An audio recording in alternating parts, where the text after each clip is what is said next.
Olá pessoal, sejam muito bem-vindos ao nosso podcast. Eu sou Rafael Amaral e essa amiga é Giovana Fernandes. E nós somos os hosts do podcast Conexões que Transformam. Giovana, apresenta o pessoal nossos convidados. Vamos lá, mais um prazer imenso estar com vocês aqui hoje, mais um episódio.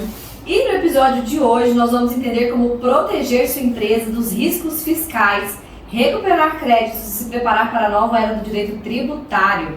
Estamos aqui hoje com o Dr. Alexandre Fantoni e André Facchini, sócios do escritório Fantoni e Facchini Advogados, com sólido conhecimento jurídico e foco em soluções inteligentes. Eles são reconhecidos pela abordagem estratégica e compromisso com resultados para com seus clientes.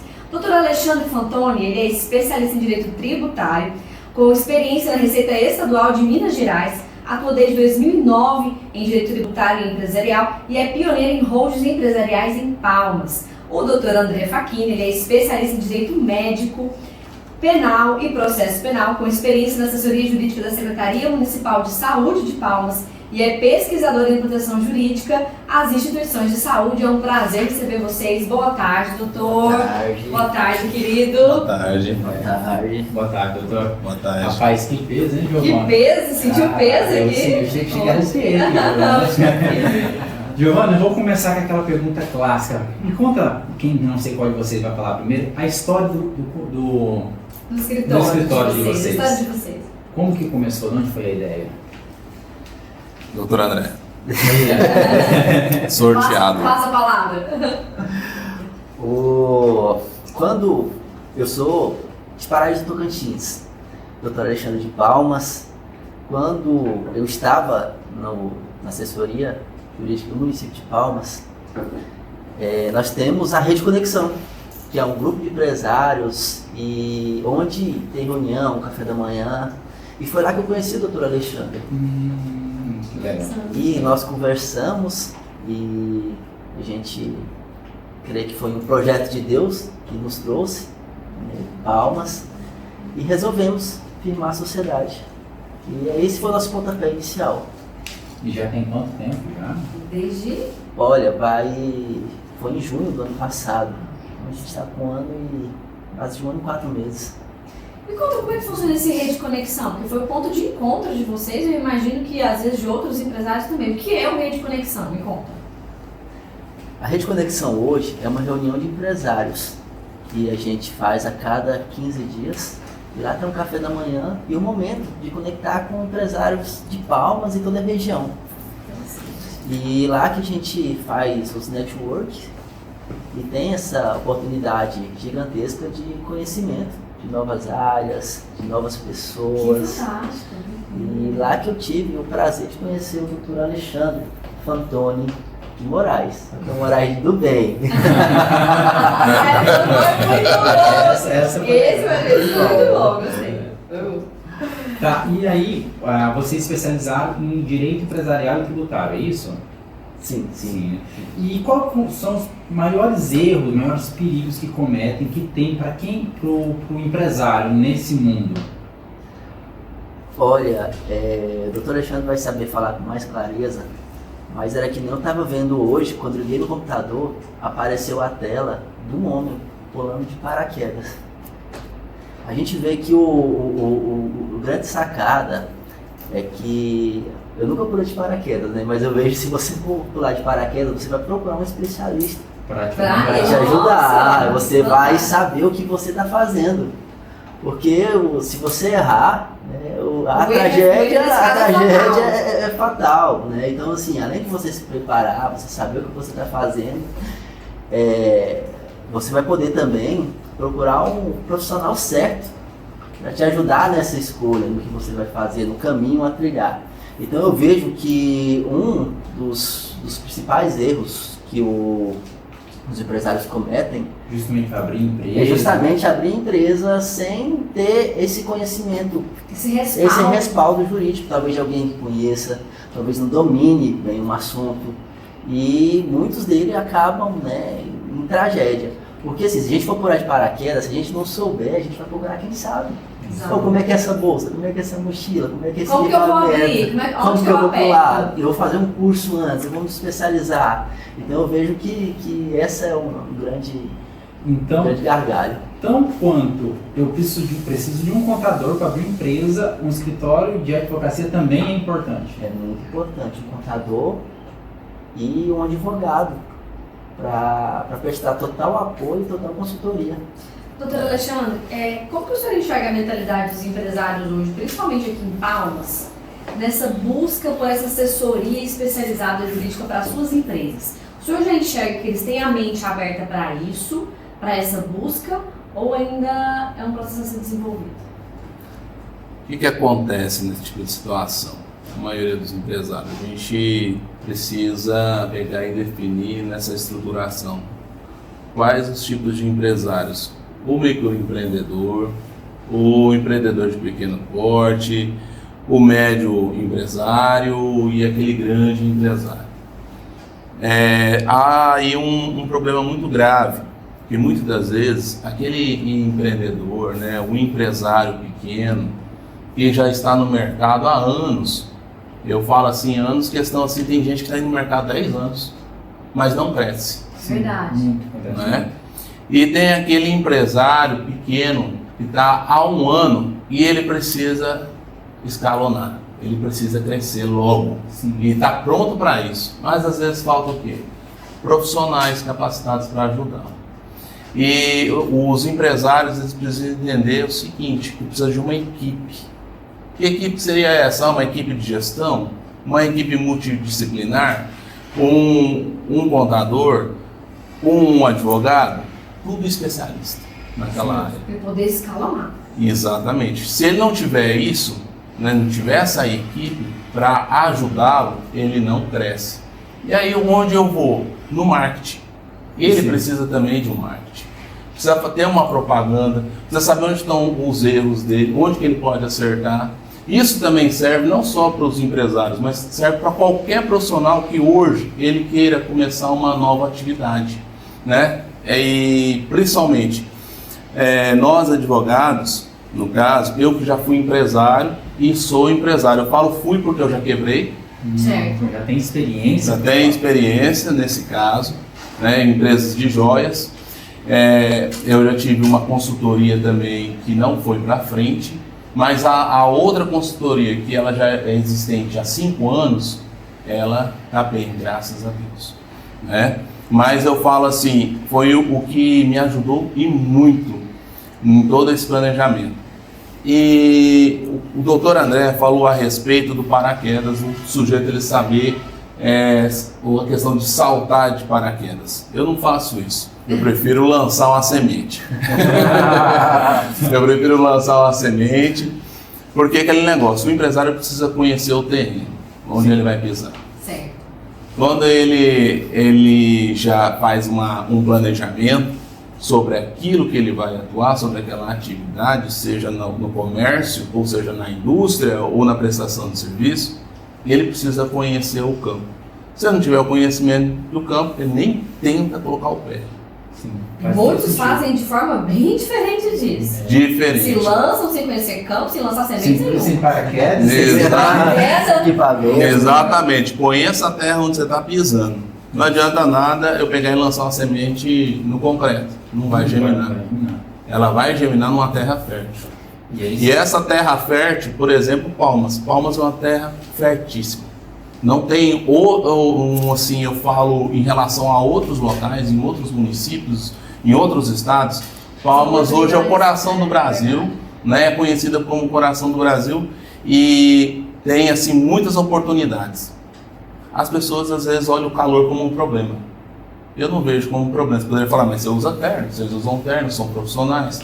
Mas esse calor, se a gente ficar olhando para ele, vai dar um problema danado. A gente não vai crescer. É como olhar só para o problema e não olhar para as oportunidades, para as soluções de tudo aquilo que a gente implementa e busca seguir em frente. O empresário, ele precisa de técnicas necessárias, que eu falo quais seriam essas técnicas necessárias. Não só um jurídico, não só um contábil, como eu falei anteriormente, mas ele precisa acertar. Quem vai ajudar ele a acertar é o marketing. Porque o marketing ele conhece todo o mercado. Ele sabe, o marketing ele conhece desde o mercado de Palmas, né, naquele onde ele atua, e até mesmo no exterior. saber o que está acontecendo lá no exterior. O marketing ele tem uma visão diferenciada. Como eu tenho uma visão, falo assim, micro dentro do direito, né, dentro do jurídico, como também eu tenho uma visão dentro do contábil, mas é mais da consultoria tributária. Né? Eu preciso de uma visão técnica também. Mas eu não tenho essa visão de marketing. A visão de marketing ela é muito diferente. E eu tenho aprendido muito com marketing, né?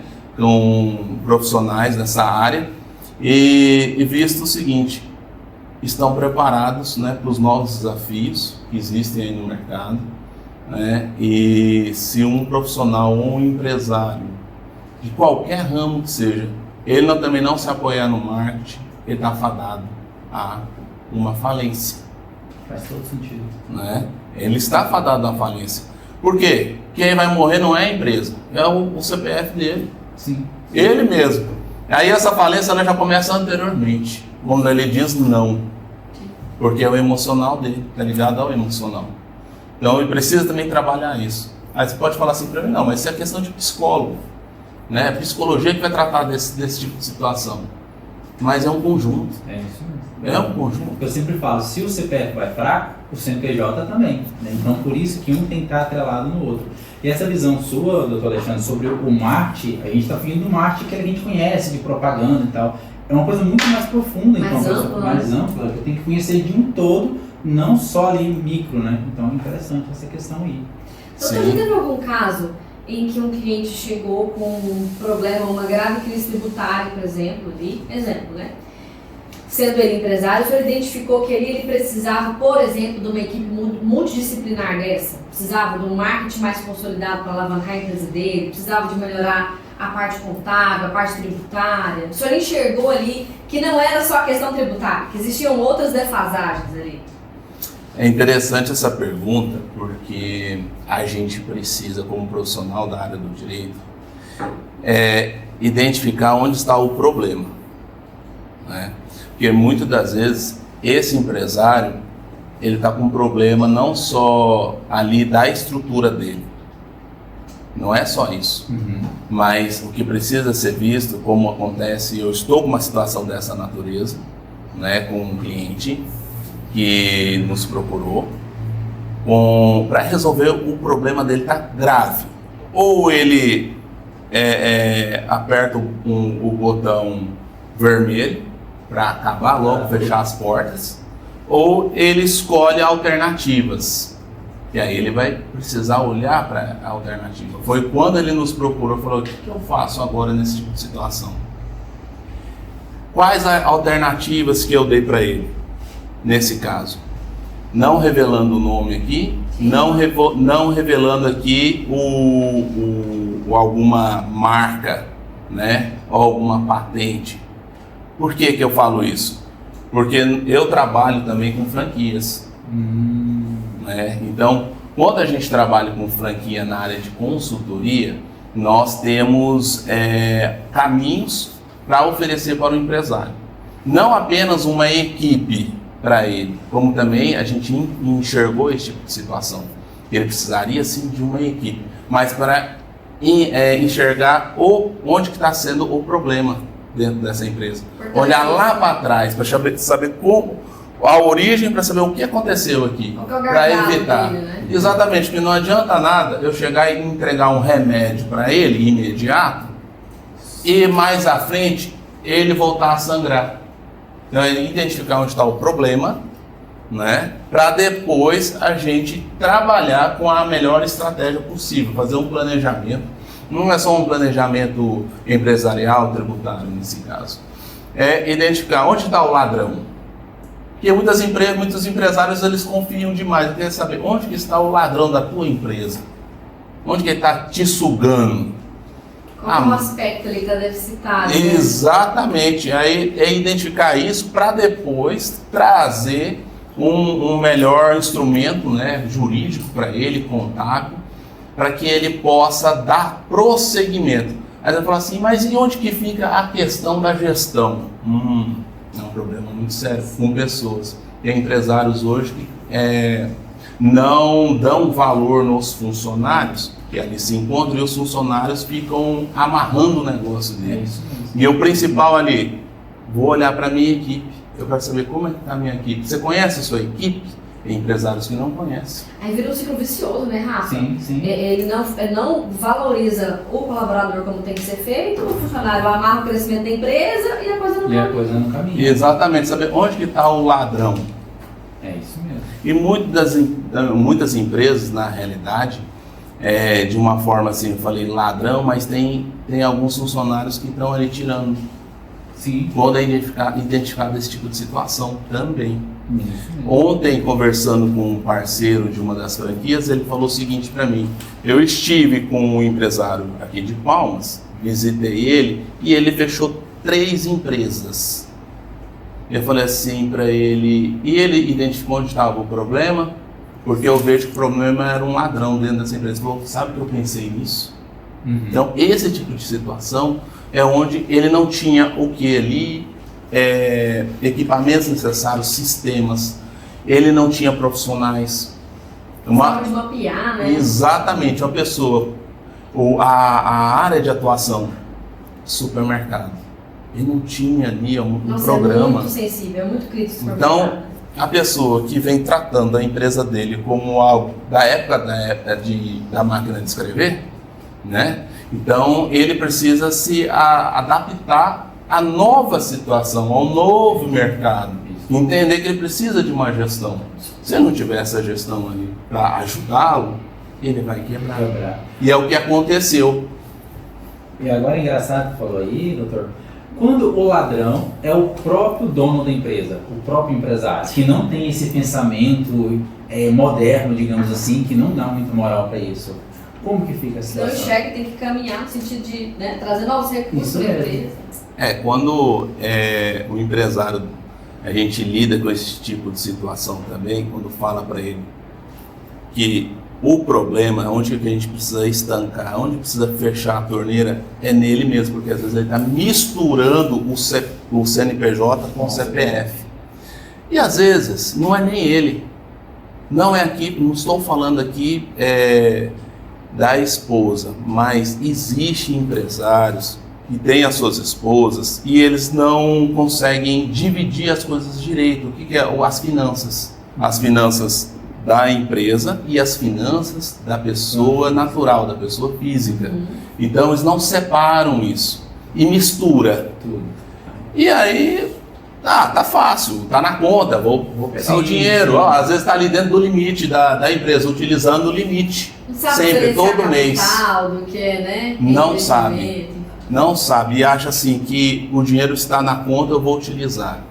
E esquece que a empresa é de investimento. É isso mesmo. Né? E a roda precisa girar, o motor precisa funcionar direito. Se eu começo a retirar, vai travar esse motor.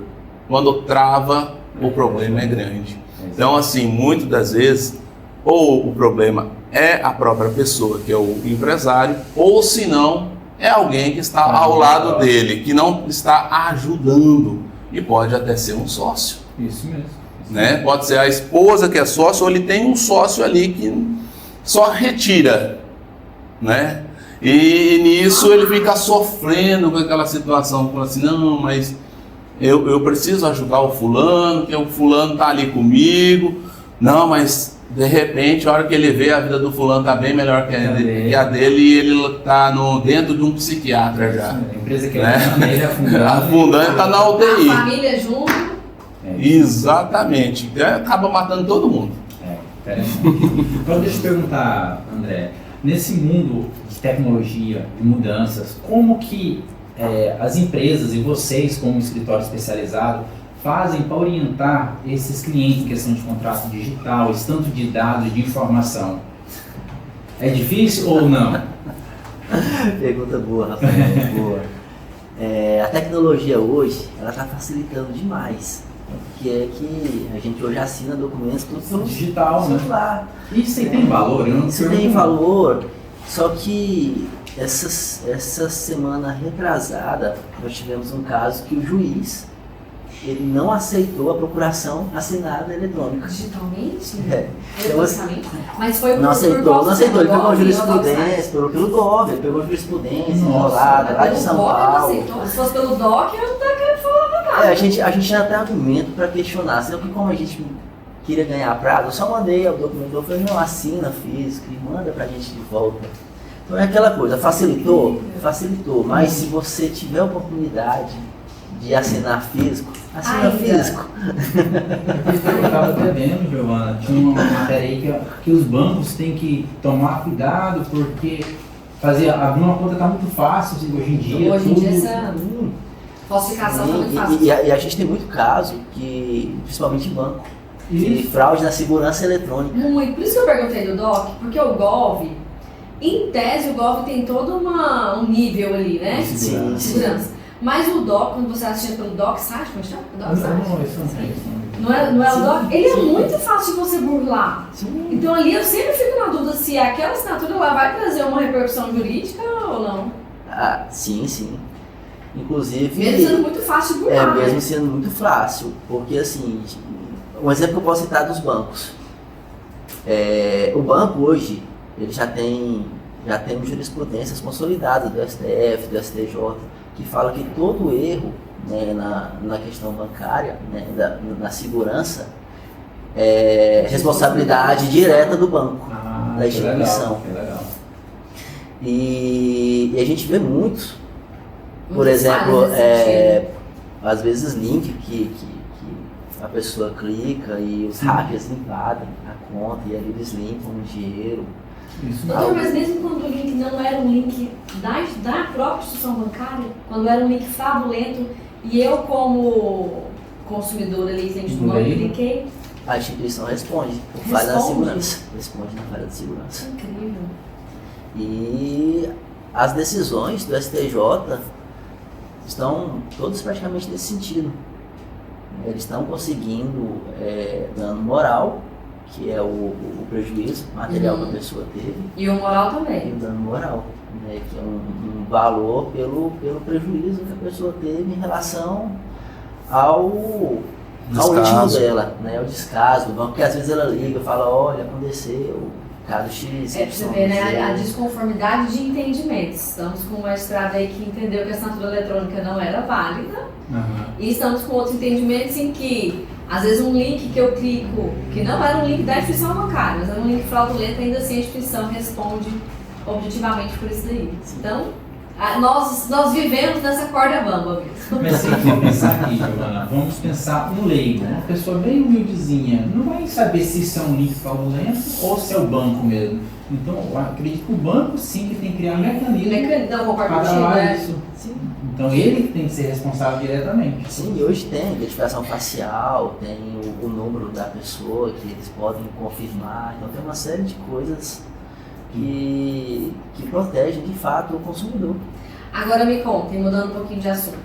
Quando uma empresa chega ali no susto da execução fiscal, o que a gente tem que fazer? Quais as medidas... Não, sai correndo, primeira.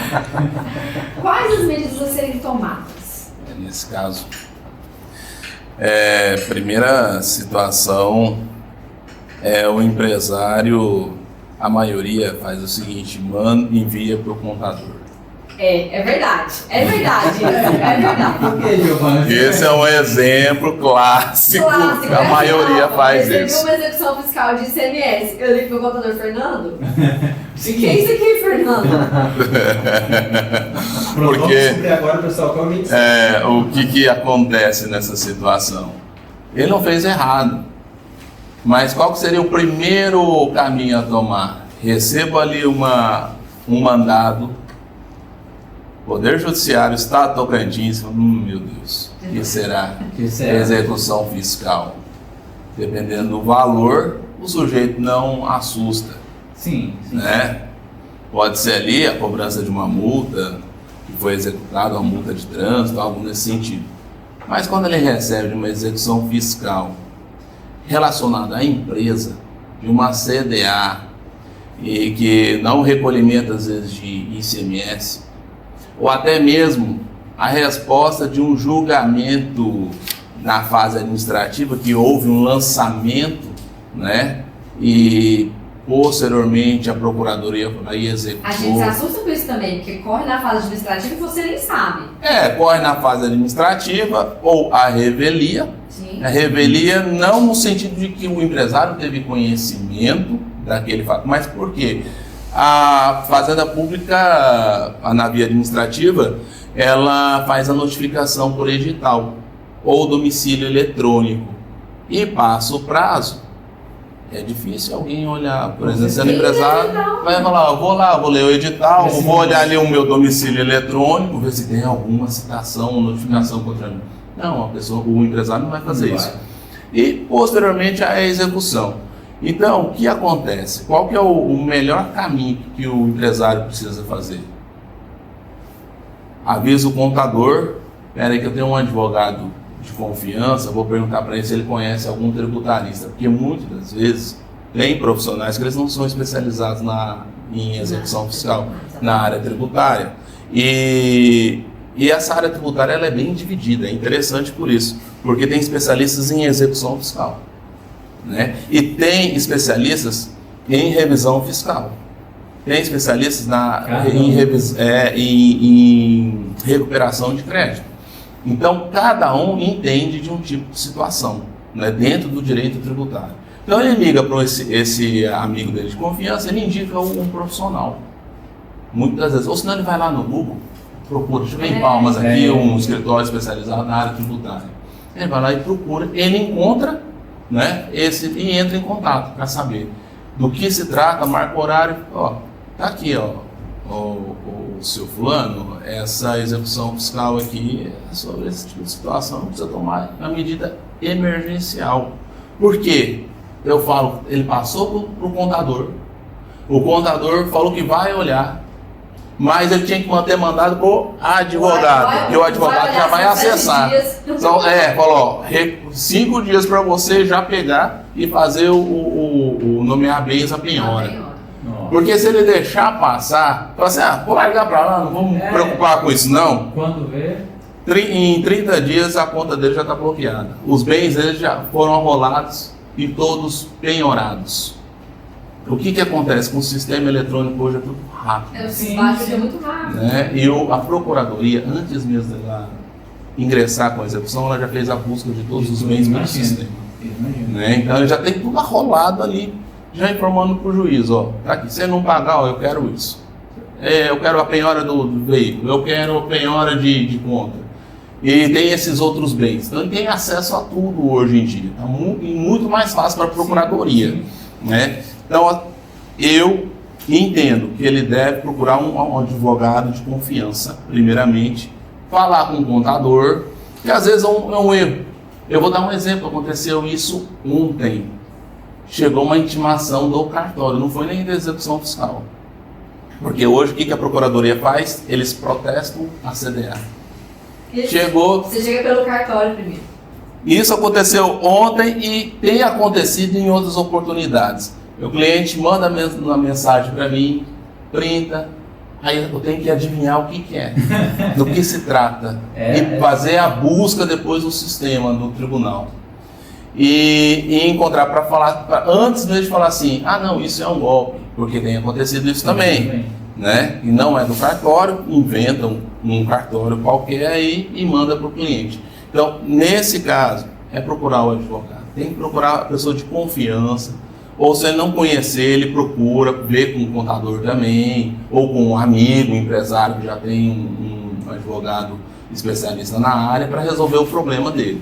Deixa eu só engatar a segunda pergunta aqui. Doutor, essas dívidas já executadas ou protestadas, a gente consegue fazer o refis dela em novembro? Olha, tem um prazo para o refis, né? Por exemplo, o estadual, ele, salvo o melhor juízo, houve uma prorrogação, né, até o dia 15 de dezembro, aqui no estado do Tocantins. Então, ele pode procurar a Cefaz, né, a agência, para resolver essa situação por meio do refis, que é um parcelamento especial, com descontos de juros e multas. Mas antes mesmo disso acontecer, ir lá e tomar essa atitude, eu quero aproveitar esse ensejo para que tem outras formas de resolver esse problema também. Esses débitos, a maioria, eles têm um vício. E esse vício aconteceu lá na fase administrativa. Ah, que interessante. Então, é possível ele fazer uma revisão desses débitos? É possível. Tem cliente, como eu vou falar aqui, aconteceu também, e eu falei para fazer uma simulação. Ele falou que não iria pagar a parcela, porque ficou muito alto, que ele tem que dar uma entrada, uma porcentagem, referente ao débito total, e pagar o parcelamento. Você imagina o seguinte, tem uma empresa que tem que parcelar R$1.200.000, um exemplo. Só que ele tem mais 5 parcelamentos em outras esferas e até mesmo em outro estado, de outros débitos fiscais. Então, como que ele vai pagar essas parcelas? Ele chegou uma hora e falou assim, não dou conta, acho um caminho viável. No caminho eu falei, vamos fazer uma revisão desse débito. Eu quero saber o que aconteceu na fase administrativa, se tem alguma nulidade. Porque quando você reconhece o débito ali no refis, ele concorda com tudo que aconteceu. Só que tem um detalhe, uma exceção. Ele não está concordando com a correção, ele pode questionar a correção. Ele pode questionar que esse débito está derivado de vício e também a cobrança é referente a um produto que não tem incidência tributária. Ou seja, pode acontecer isso. Fazer a revisão mesmo. Exatamente. Teve um caso também que ficou conosco na época em que eu identifiquei que era o caso de feijão à mercadoria. E no estado? Não. Não tem incidência. Não tem incidência. É zero. E aí, se tivesse direto refis... E houve um erro contábil. Aí gerou o débito. Então, poderia ser questionado? Claro que poderia na esfera judicial, mas pode partir para a esfera administrativa? Também.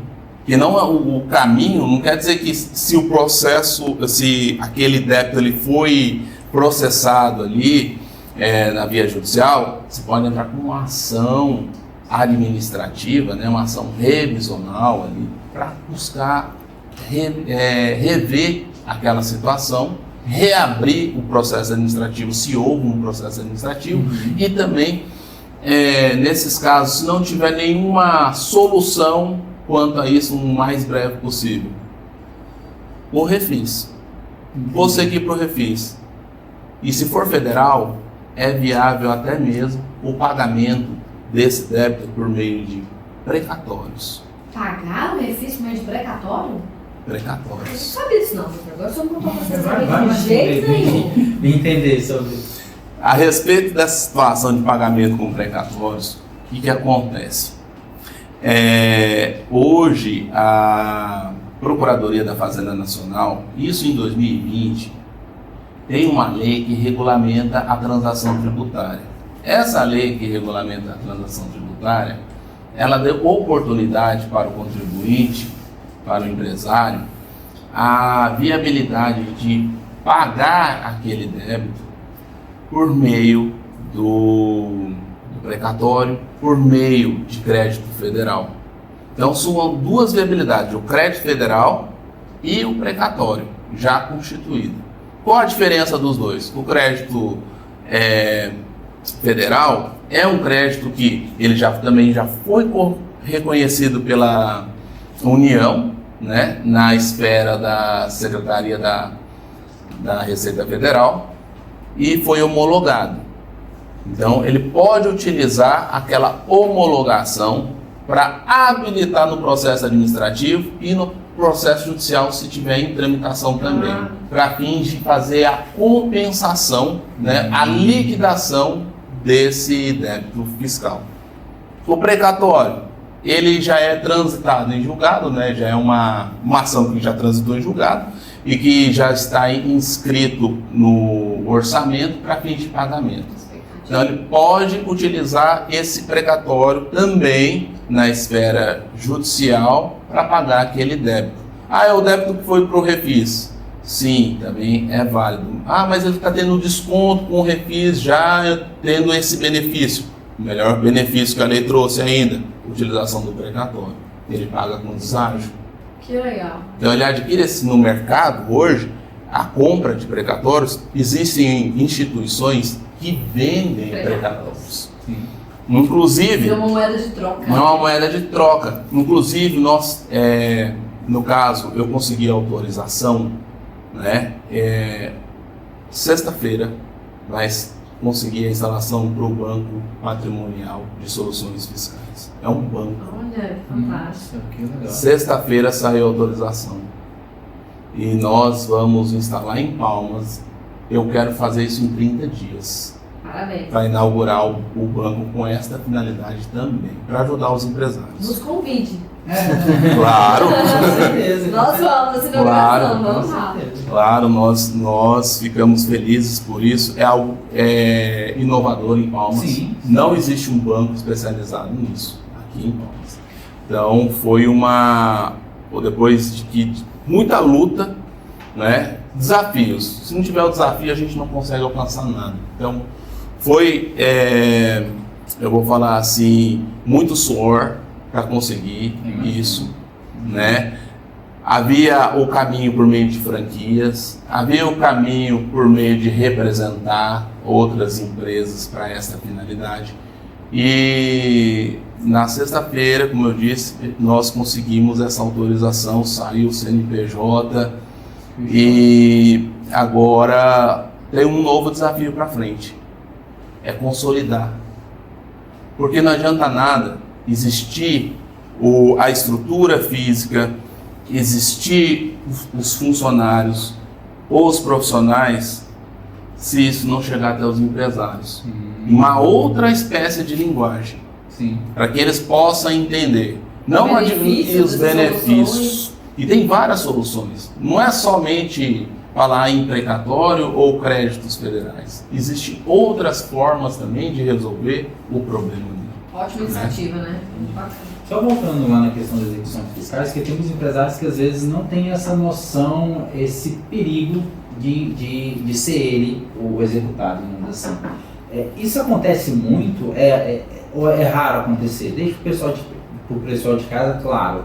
É muito raro ou é fácil acontecer a questão de chegar uma execução para mim, na minha porta?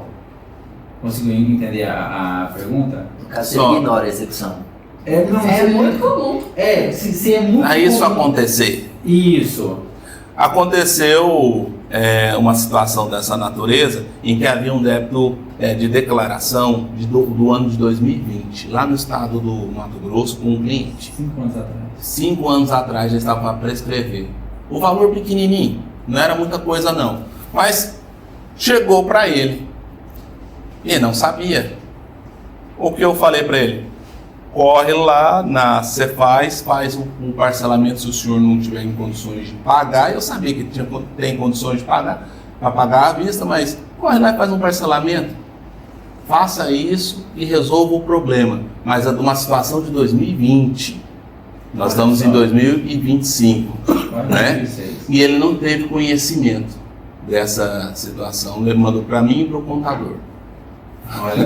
Aquela mesma pergunta anterior. Às vezes, Rafa, ele pode ser tanto um erro contábil, que o próprio contador deixou de lançar, quanto um erro nosso de deixar de pagar aquele imposto, se o contador te mandou, você não pagou o imposto, que 90% às vezes é isso. E aí quando você bate o olho, 3 anos, chega no surpresa. É interessante sobre isso, às vezes você não quis pagar esse imposto, mesmo que ele foi declarado.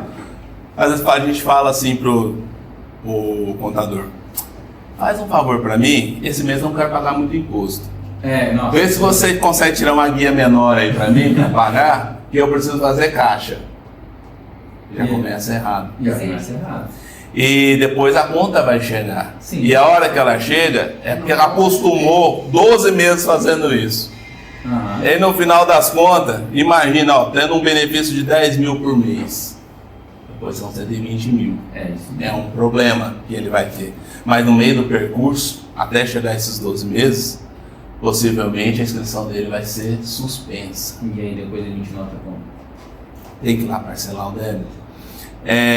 O que eu falo, tem um outro caminho. Planejamento tributário é a melhor solução. Sabe qual que é o regime tributário melhor para ele ter esse tipo de benefício aí dentro da lei? Não ele ocasionar um problema futuro, e aí ele não vai conseguir resolver o problema de imediato.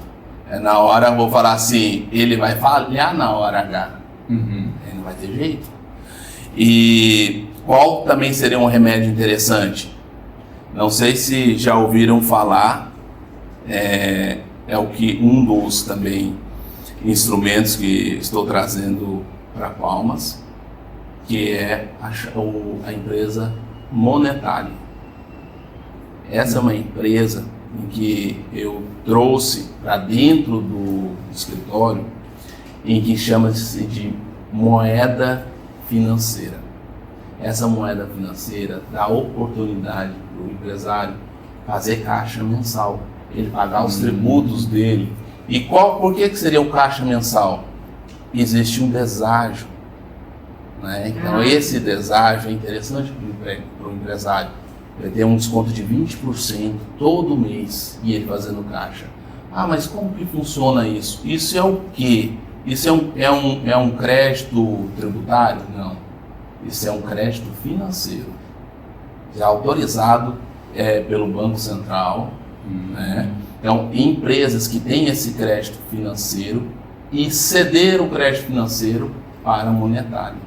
Essa Monetale, hoje ela está dentro também do nosso escritório para fim de trazer benefícios para os empresários. É uma forma de economia, é uma economia fiscal, legalizado, nada fora da lei, né? E passível até mesmo de auditoria. Entendi. Tá? E então, pode ser empresário de qual? Mesmo do pequeno até o grande? O empresário que está com dificuldade para pagar um imposto, pode ser o pequeno, o microempresário, às vezes não tem 10 mil para pagar o imposto. Não tem. Aí vai lá, não, peraí, vamos ver como que nós vamos resolver essa situação do próximo mês. Porque tem o trimestral e tem o mensal, né? Que paga mensal. Então, nesse caso trimestral, agora em novembro, para algumas empresas, já podem ser beneficiadas. Mas isso é para os vincendos, não o que está vencido. Só para os vincendos. Tá? Os que estão entra nessa parte. Entra nessa parte, faz um planejamento para ver se adequa ao caso. Né? E além disso tudo, tem um seguro garantia. Então o empresário ele fica assegurado com isso. Que legal. Né? Então ele não existe um risco, não vai dar certo. Tem um seguro ali. Tem um seguro por trás para dar cobertura para ele. Né? Então é uma forma também de ajudar o empresário. Então é aquele negócio, olha, eu não quero esse instrumento para colocar aqui na minha empresa. Tem outro? Então são várias oportunidades. Para ajudar. Se ele não quiser, é porque ele já foi para falar não. Vamos passar para o nosso momento especial? Vamos sim, Giovana. Nós vamos passar agora para o nosso momento em café com reflexão. Vocês tomam um cafezinho? Claro, não pode faltar um café. Não tomar café, eu vou ficar desconfiado. Então começamos o nosso momento café com reflexão. Vou fazer uma pausa aqui e vou começar a pergunta para o doutor André. Doutor André, toda a sua trajetória jurídica e da sua carreira, nós temos muitos desafios, né? Eu queria que o senhor pensasse, fizesse uma reflexão, pode ser na parte médica também, na parte de saúde. Qual foi o maior desafio que o senhor já enfrentou até hoje? O maior desafio que eu já enfrentei até hoje. Bebeu um café para nós. Pode me contar da parte penal também. Não precisa citar nomes, mas pode me contar algum desafio que o senhor tenha encarado aí. O desafio que a gente tem hoje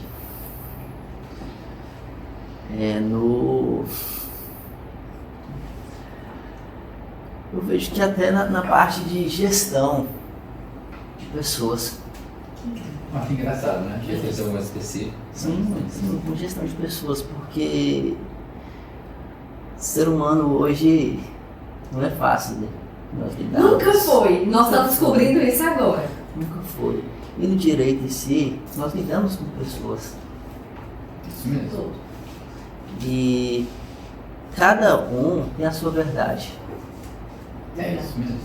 É isso mesmo. Então, no direito hoje é a oposição de pensamentos. Às vezes a minha verdade não é a sua verdade. E aí a gente precisa de uma terceira pessoa para definir qual que é a verdade. Tá? Mais ou menos correta, se é um ou se é de outro. Então, assim, meu maior desafio tem sido isso. Pessoas. Eu uso um dizer, Giovana, pode prosseguir, que existe no mínimo 3 verdades. A minha verdade, a sua verdade e a verdade verdadeira. Entendeu? Porque, igual ele falou, a gente precisa de alguém para falar, não, qual é a mais verdade? Isso, né? Mesmo. E ainda não necessariamente é a verdade verdadeira. É verdade. É verdade. Doutor, e como o senhor enxerga o crescimento do direito médico atualmente? Porque é uma especialidade que, me corrija se eu estiver errada, mas ela está crescente aí dos últimos 8 anos para cá. O direito médico, ele tem crescido bastante. Porque hoje, né, a gente vê que as cirurgias plásticas, sim, né, o crescimento tem sido gigantesco, enormes. Citados erros médicos, são erros médicos, mas né, às vezes esse jargão, né? Às vezes até o próprio paciente que não se cuida, que ele não segue aquele quadro clínico. Procedimento, né? Isso vem causando vários prejuízos até para as clínicas médicas, porque a pessoa bota lá na internet e fala, tal médico errou no procedimento, mas não foi, gente, foi ele que não se cuidou. E como que é para provar que foi o médico está certo e o cliente não, o paciente não? É complexo, né? É complexo. Através do prontuário médico, a gente tem que analisar, a gente tem que pegar a prova testemunhal. É a instrução e julgamento do processo. Por que eu perguntei isso? Porque eu vejo uma tendência que antes não existia, de que aonde os médicos eles têm contratado consultorias nessa área específica para atuar junto com eles ali, consultorias nesse sentido, e também seguros. Muitos médicos contratam seguros para ter aquela cobertura total ali, em caso de indenização, algum tipo de situação, o seguro vem e traz a cobertura. Principalmente procedimento estético, que a obrigação ela é final.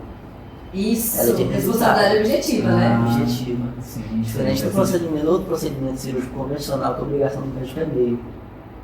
Olha só. A cirurgia estética, uma vez eu já peguei um caso específico onde a cirurgia estética ela tem o objetivo final, ou seja, final, resultado. Ele é bem estético mesmo, de resultado, Sim, não alcançando aquele atingir. resultado estético.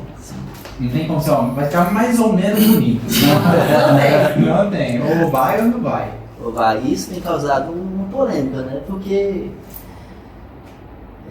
pode ser que o resultado ele não fique da forma que o paciente imaginou que ficasse. Mas hoje os médicos vêm se resguardando quanto a isso, doutor, no sentido de, vou usar uma palavra que não se encaixa, mas tipo fazer um briefing de onde você está e até onde você vai chegar ali. Sim, então ele vem se resguardando documentalmente, que antes não fazia. Não fazia. Por isso que é importante uma assessoria jurídica, para estar até acompanhando o médico, sempre orientando, né, alguns termos de responsabilidade que o próprio paciente tem que assinar, até para se resguardar de tudo e qualquer dano que possa vir a acontecer, né? Perfeito. Doutor Alexandre, agora a pergunta para o senhor é um pouquinho diferente. Na sua trajetória, tanto de vida, de família, pessoal, jurídica, o que o senhor faria diferente? Foi profundo, doutor? Aqui é assim. É interessante. O que eu faria diferente se fosse para recomeçar? Em qualquer situação, no âmbito. Ou se for no caso que eu recomecei? Pode ser que eu recomecei, também acho isso válido. Não é uma história de vida na área, eu falo assim, no que tange mesmo ao profissional. Mas se eu for levar para o campo familiar, eu perdi minha mãe com 13 anos de câncer. 6 anos de tratamento de câncer. Aos 13 anos eu não tive mais mãe. E isso, meu pai, são 4 irmãos, e o meu pai sempre falou o seguinte: vou dar um melhor estudo para vocês, é isso que eu consigo. É isso que eu vou deixar para vocês. Meu pai hoje tem 88 anos. Né? E um exemplo, eu falo um exemplo porque meu pai foi estudar com uns 18 anos. Morava na fazenda. E com isso, nesses estudos dele, ele fez a prova do Banco do Brasil. Entrou com uns 26 anos no Banco do Brasil. Se aposentou com 56 anos. E assim que ele achou que ia começar a ter uma tranquilidade, minha mãe ficou doente. Quando minha mãe ficou doente, foram tratamentos. Nós morávamos no interior de São Paulo na época. Passado esse tempo, minha mãe faleceu, nós mudamos para Minas Gerais, e lá começou uma nova história, né? Sempre um recomeço. Eu falo o recomeço familiar. Mas prosseguindo para a área profissional, em 2007 eu me formei em Direito, logo passei na prova da ordem, no exame da ordem, comecei a advogar, advogando já assim na área empresarial, em virtude que eu trabalhava na Receita Estadual, na Procuradoria, e com isso eu conheci uma pessoa, tivemos um relacionamento, vim para Palmas. Em que ano, doutor? 2010. Cheguei em Palmas, mas aquele negócio. Nós trabalhamos juntos, conheci outras pessoas, trabalhamos juntos dentro do escritório, dentro de uma formação, né, dentro de uma estruturação, e agradeço muito a eles por ter dado a oportunidade, mas recomecei minha vida em 2020. Uma nova pessoa que me levou para os caminhos do Senhor. Que legal. Eu não conhecia a Deus. Ninguém dentro da minha família conhecia. Ninguém dentro da minha família evangélica. Eu tive essa oportunidade.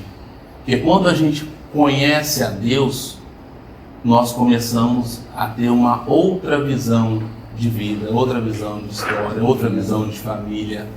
A gente busca não errar como errei lá no passado e fala assim, não quero errar, e faço como Paulo. 2 Coríntios 11 e 12. Esses são os 2 capítulos que eu deixo aqui reservado para quem tiver dúvida depois de entender qual era o espinho da carne de Paulo. Porque se a gente ficar se apegando àquilo que a gente conquista, aí a glória é nossa.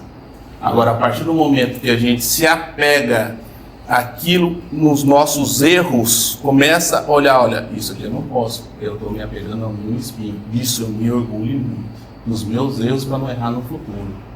Até mesmo na profissão. Não cometer os mesmos erros que eu cometi lá atrás, né? E acertar hoje, acertar com o cliente, não errar com o cliente e dar o máximo, até mesmo para a nossa família. Sim. Esse é o mais importante. Para nova, eu falo assim que foi uma nova fase. Quem me levou foi minha atual esposa para conhecer a Deus, e eu sim, eu tenho maior orgulho nisso, de conhecer a Deus, de saber que tudo é dele, é para ele e somente ele. Então, hoje por eu estar aqui, foi graças à misericórdia dele. Porque se fosse por mim, não estaria. Então o Senhor Deus te deu 2 oportunidades de recomeço. 2 oportunidades. Isso é interessante, esse depoimento, né, esse testemunho, porque muitos empresários acham que não precisa de Deus, não precisa de nada, é só eu. Eu vi um... Sendo ele só, se a gente vai para qualquer lugar. É isso. Eu conversando com um empresário bem conhecido, bem importante aí esse dia, ele falou para mim assim, Rafael, quando a técnica acaba, aí vem a espiritualidade, aí vem Deus. E eu falei, cara, faz muito Que sentido fantástico, isso. ele falou, Faz muito sentido isso. Quando você, cara, não tem mais saída, cara, peraí que eu arranjei uma outra saída. deixa que eu sei que vai resolver. É desse jeito. Essa técnica, a gente confia muito na técnica, né? Mas Sim. a partir do momento que a gente levanta e consagra ao Senhor, Já é. aí a técnica é dele. É dele. É isso mesmo. Nós somos apenas instrumentos. Apenas Ele aplica a instrumentos. técnica dele, né?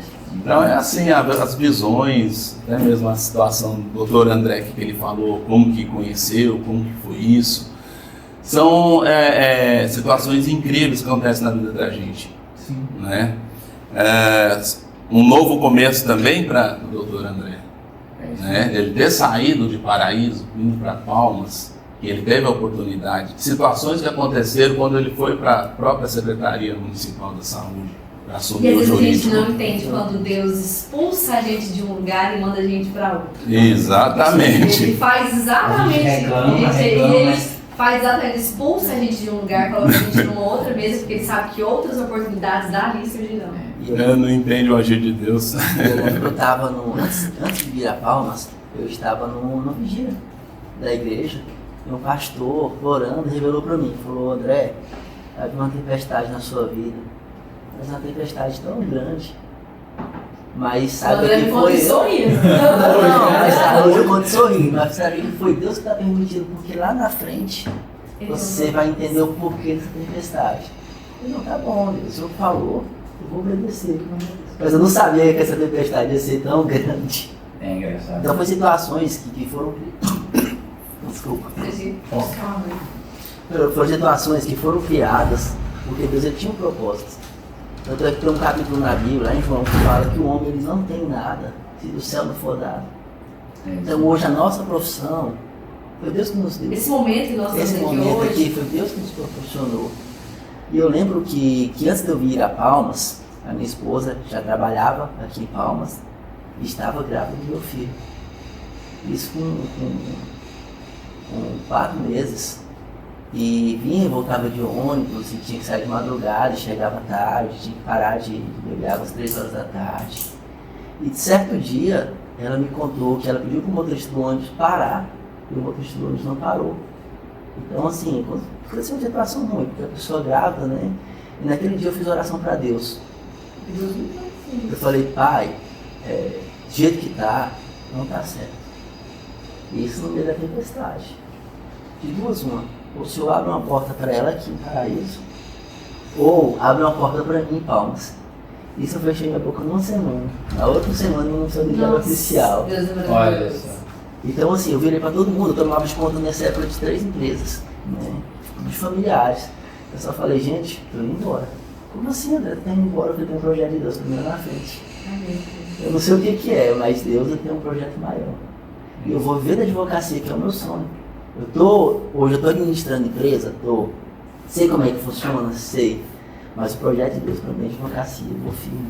Amém por isso. É quando a pessoa confia, Ela acredita. confia no poder de Deus na vida, o posicionamento é diferente, né, É Rafael? isso mesmo. Sim, vim com esposa, grávida, tudo, e Deus foi abrindo as portas. E o engraçado é que não quer dizer que foi fácil. Não foi fácil, não foi fácil. Só que mas Deus só estava que com contigo. Deus na frente. E aí, a gente nessa lida, tudo, e logo quando eu finalizei, junto da assessoria jurídica de Palmas, né, da saúde, conheci o Dr. Alexandre, na Rede Proteção. E foi tão engraçado que ele teve um sonho. Olha, eu gosto dessa parte. Eu falei pra vocês, Deus, que essas perguntas aqui seriam um pouco de É, que eu mais Me gosto. conta. Aí ele sonhou comigo, falou, André, olha, eu acordei falando teu nome, André da Rede Proteção. Minha esposa até achou engraçado. E era pra gente montar uma sociedade. Eu até comecei a sorrir quando ele me falou, porque eu assim, falei, gente, não tem uma mínimas condições de montar escritório em Palmas, porque hoje em dia é muito caro. Sim. Ele falou, não, André, eu te ajudo, eu tô contigo, vamos pra cima. E aí a gente começou. Que parceria. E como é que é o dia a dia? Como é que é essa sociedade no dia a dia? Essa sociedade no dia a Senta dia é o junto, seguinte, discute o processo. é a hora que para, reflete, fala da palavra de Deus para poder entender, para dar início a alguma situação. Ou às vezes a gente chega assim, cabeça tão cansada, fica calado. Opa, bom dia, bom dia. Tudo bem? tal, resolvendo um negócio aqui rapidão, peraí, só um minuto. Então, assim, é a questão da responsabilidade que a gente possui também, né? Mas a hora que pode, a gente conversa sobre determinada situação, como vai resolver, o que precisa ser feito, ou como foi feito, ou o que poderia ter sido feito diferente, de forma diferente. Às vezes um fala para o outro, olha, eu acredito que isso poderia ter agido de uma outra maneira, né? Exatamente, para um ajudar o outro. Não é uma forma de, não é crítica, é algo construtivo. Mas né? Isso é muito importante, saber escutar o sócio ali, no que ele pode te colaborar, né? Ele tem um certo costume de falar que eu sou um pai, né? Quando a pessoa fala desse jeito assim, eu falo, você é um pai. Aí eu lembro que eu não tive mãe, né? Eu lembro que eu não tive mãe. E eu sei como foram as situações. Falar que minha irmã, que ela tem mais idade que eu, falar que ela substitui minha mãe, não substitui. A mãe não é substituída. Né? Então, assim, nós, na qualidade de profissionais, de pessoas, antes de tudo, nós somos filhos, nós temos um pai, e esse pai aqui é o Senhor, Deus, né? Jesus Cristo é o nosso pai. Antes de tudo isso, de ser o profissional, nós temos uma filiação. É essa filiação que a gente deve entender. Por isso que eu falo, levantou cedo, consagre ao Senhor o seu dia. Lembre-se que Ele é o seu Deus. E Ele que está no comando de tudo, que Ele muda toda a gente. Doutor, e eu te digo que esse é o diferencial da sociedade de vocês, isso é visível, tá? Isso é visível desde que vocês entraram aqui, que como Deus é o Senhor da vida de vocês, e o Senhor do negócio de vocês, da sociedade de vocês, então é muito nítido como vocês se dão bem, são entrelaçados nesse sentido, e que o entrelace, ele vem do Senhor. Então, assim, quero parabenizar, aproveitar isso, essa oportunidade de parabenizar vocês, porque é visível que Deus é o centro da vida de vocês e só tende a ser sucesso, né, Rafael? É um sucesso certo, certeiro. Então, meus parabéns por isso. Amém. Então vamos finalizar, Giovana? Vamos finalizar contigo. Então é isso aí, pessoal. Espero que vocês tenham gostado do nosso podcast. Eu gostei muito, aprendi muito, viu? A gente foi muitos assuntos, né, Giovana? Sempre. A gente sempre tem um roteiro, mas é esse feeling aqui que vai conduzindo, né, Rafael? O nosso diálogo, a nossa conversa, a gente vai sentindo o entrevistado ali, trocando ideia, então isso que é muito importante. Então, mais uma vez, você que segue Conexões que Transformam, você que curte a gente, muito obrigada por essa parceria, por essa audiência. Muito obrigada, doutor Alexandre, doutor André. Obrigado. Tá? A palavra de vocês, fiquem à vontade. E é um prazer recebê-los. É um prazer recebê-los. Obrigado, eu agradeço muito pela oportunidade, né? Pelo espaço aqui concedido para a gente. E espero que vocês tenham também, né, gostado, né, do que foi desenvolvido aqui, e espero também que possa ajudar outras pessoas, né, que nós estamos aqui para essa finalidade, né, para trocar figurinhas e aprender. E eu falo, nós não sabemos tudo. Sim. Todos os dias é um aprendizado. Então é isso. Eu quero agradecer. E agradeço ao meu Deus, ao Deus de vocês, que é o mesmo ao Deus de Israel. Né? Então, eu quero agradecer por esse dia. Obrigado também, né, a toda a produção. E agradecer ao doutor André, que conheceu o nosso ilustre apresentador. E, bem, é isso, né? É isso. Pode dar continuidade aí, doutor. Passa a palavra do doutor as minhas, né? Vou resumir e espero voltar. Com certeza, vou receber vocês. Então é isso aí, pessoal. Acompanhe a gente no nosso Instagram, né? O meu Instagram é rafaelamaral.dh. Meu é @gil.ffernandes. E até o próximo episódio, pessoal. Até mais. Até mais, pessoal. Tchau, tchau. Tchau, tchau.